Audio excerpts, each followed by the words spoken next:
রহস্যময় পুরাণ কথায় আপনাদের সবাইকে স্বাগতম।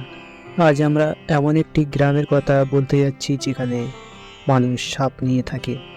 আমরা সবাই জানি যে ভারতে এমন একটি দেশ যেখানে সাপ এবং হিন্দুদের দেবতাদের সাথে দীর্ঘকাল ধরে সম্পর্ক রয়েছে। বিশেষত প্রভু শিব প্রতি বছর নাগপঞ্চমীর উৎসবে ভারতীয় গ্রামে হাজার হাজার ভক্ত সাপের পূজা করে এবং আশীর্বাদ পাওয়ার জন্য তাদের দুধ দেয়।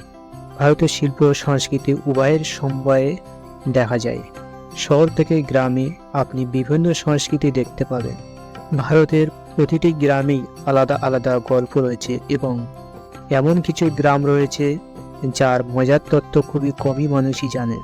আজ আমরা এমন একটি গ্রামের কথা বলবো যেখানকার মানুষ সাপকে ভয় পায় না, এমনকি মানুষ সাপ নিয়েও বাস করে। কোথায় এই অনন্য গ্রামটি? শেরপাল নামে এই গ্রামের মহারাষ্ট্রের পুনে থেকে প্রায় 200 কিলোমিটার দূরে সোলাপুর জেলায় অবস্থিত।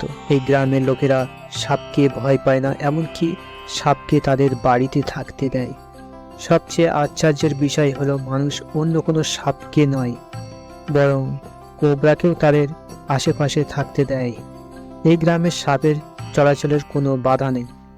এই গ্রামের সাপ পোষা প্রাণীর মতন অবাধে বিচরণ করে এবং এখানে প্রতিদিন কোবরা সাপের পূজা করা হয়। শুধু তাই নয়, আপনি জেনে অবাক হবেন যে ওই গ্রামে 2600-এরও বেশি গ্রামবাসী বসবাস করে। মিডিয়া রিপোর্ট অনুযায়ী এখনো পর্যন্ত এই গ্রামে কাউকে সাপের কামড়ের ঘটনা ঘটেনি।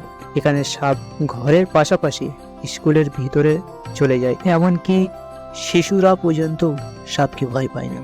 এই গ্রামের মানুষ নতুন বাড়ি বানালে সাপদের জন্য বাড়িতে ছোট্ট একটা জায়গা করে দেয়। এই স্থানটিকে বলা হয় দেবস্থানম। এখানে সাপ মানুষের জীবনে একটি অংশ হয়ে উঠেছে। তবে এই গ্রামের দর্শনার্থীরা ভয় পেলেও তাদের সঙ্গে ডিপ বা দুধ নিয়ে আসার পরামর্শ দেওয়া হয়। তো এই ছিল ভারতের এক অন্য গ্রামের সম্পর্কিত তথ্য।